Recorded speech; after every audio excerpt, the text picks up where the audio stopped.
Baik, sebelumnya perkenalkan nama saya Siti Halimatus Sadia dengan NPM 25013010088. Pada bagian ini saya akan menjawab soal bagian A. Pertama, kita tentukan terlebih dahulu besarnya cadangan kerugian piutang yang seharusnya tersedia pada akhir periode dengan menggunakan metode persentase piutang, yaitu sebesar 4% dari total piutang, sehingga diperoleh nilai 3.200 sebagai target saldo akhir allowance. Selanjutnya, nilai tersebut dibandingkan dengan saldo awal allowance yang sudah ada, yaitu sebesar 1.750.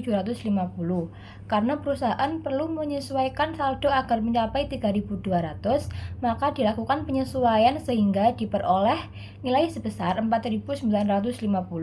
Berdasarkan hasil tersebut, dibuat jurnal penyesuaian dengan mendebit bad debt expense dan mengkredit allowance for doubtful accounts masing-masing sebesar 4.950.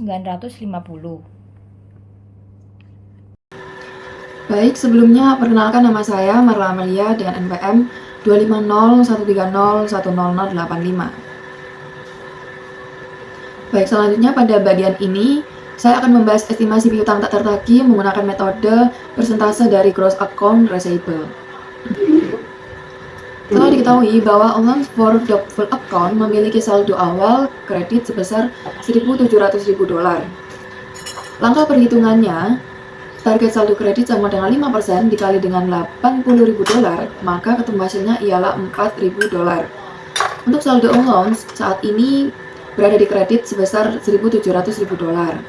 Maka untuk bad debt expense-nya $4.000 dikurangi dengan $1.700.000, maka ketemu hasilnya ialah $2.300.000. Untuk jurnal penyelesaiannya ialah bad debt expense berada di debit sebesar $2.300.000 dan allowance for doubtful account berada di kredit sebesar $2.300.000. Untuk saldo akhir allowance menjadi $4.000 berada di kredit sesuai target.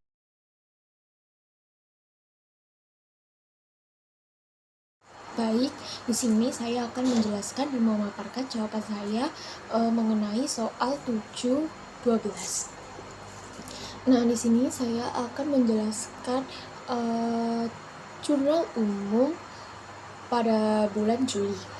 Nah, di tanggal 1 Juli terdapat transaksi yaitu Sanford SA menjual barang dagangan kepada Legler dengan harga jual 10.000 dengan syarat 2/10, N/60. Sanford mencatat penjualan dan piutang secara neto. Nah, di sini cara perhitungannya yaitu dengan 10.000 tersebut dikali dengan 98%. Nah, kenapa 98%? Karena di soal ini terdapat syarat 2/N. Nah, ya artinya persentasenya yaitu adalah 2%, sehingga 100 dikurangi 2% yaitu 98%. Nah, 10.000 ini dikali dengan 98% menghasilkan akun account receivable yang berada di debit sebesar 9.800 dan revenue berada di kredit sebesar 9.800. Nah, di 5 Juli ini terdapat transaksi piutang usaha sebesar 12.000 difaktorkan kepada Rothschild kredit tanpa jaminan atau garansi dengan biaya pendanaan sebesar 9%. Kas diterima sebagai hasil pendanaan penagihan ditangani oleh perusahaan pembiayaan. Nah, di sini 12.000 ini dikali dengan 9%, yaitu menghasilkan finance charge sebesar 1.080 yang berada di debit. Kemudian kasnya sebesar 10.920 berada di debit, yaitu dengan cara account receivable berada di kredit sebesar 12.000. Nah, kasnya itu berasal dari account receivable dikurangi dengan finance charge tersebut, yaitu 12.000 dikurangi dengan 1.080 menghasilkan kas sebesar 10.920. Nah, pada 9 Juli terdapat transaksi piutang usaha tertentu sebesar 9.000 dijaminkan kepada Retter Credit Home sebagai jaminan pinjaman sebesar 6.000 dengan biaya pendanaan sebesar 6% dari jumlah pinjaman. Perusahaan pembiayaan akan melakukan penagihan. Nah, caranya yaitu adalah dengan 6.000 dikali dengan 6%, yaitu menghasilkan finance charge-nya sebesar 360 berada di debit. Kemudian notes payable-nya yaitu 6.000 berada di kredit, dan kas berada di debit sebesar 5.640. Kas ini berasal dari notes payable dikurangi dengan finance charge-nya. Nah, terdapat transaksi juga di tanggal 11 Juli yaitu kenaikan piutang pada saat masa potongan berakhir. Nah, ini perhitungannya yaitu adalah 10.000 dikali dengan 2%, yaitu menghasilkan account receivable yang berada di debit sebesar 200 dan juga sales discount forfeit berada di kredit sebesar 200. Baik, selanjutnya yaitu bagian Desember. Nah, pada tanggal 29 itu pada tabel dijelaskan bahwa Leclerco memberitahukan Sanford bahwa mereka tuh bangkrut dan hanya akan membayar 10% dari piutangnya. Nah, di sini buatlah jurnal untuk menghapus saldo piutang tak tertagih menggunakan metode penyisihan. Catatan pertama, catat peningkatan piutang pada tanggal 11 Juli ketika periode diskon berakhir. Nah, jadi karena pelanggan bangkrut dan hanya membayar 10%, sisa piutang dihapus tuh menggunakan allowance method, sehingga tidak langsung mempengaruhi beban saat itu.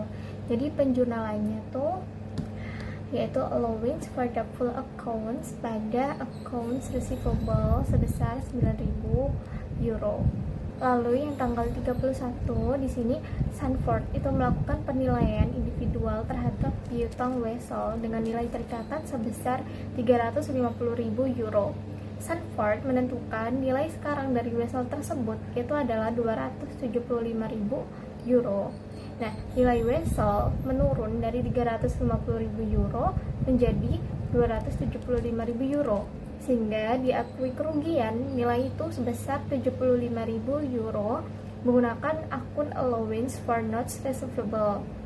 Jadi di jurnalnya dicatat loss on impairment pada allowance for notes receivable sebesar 75.000 euro.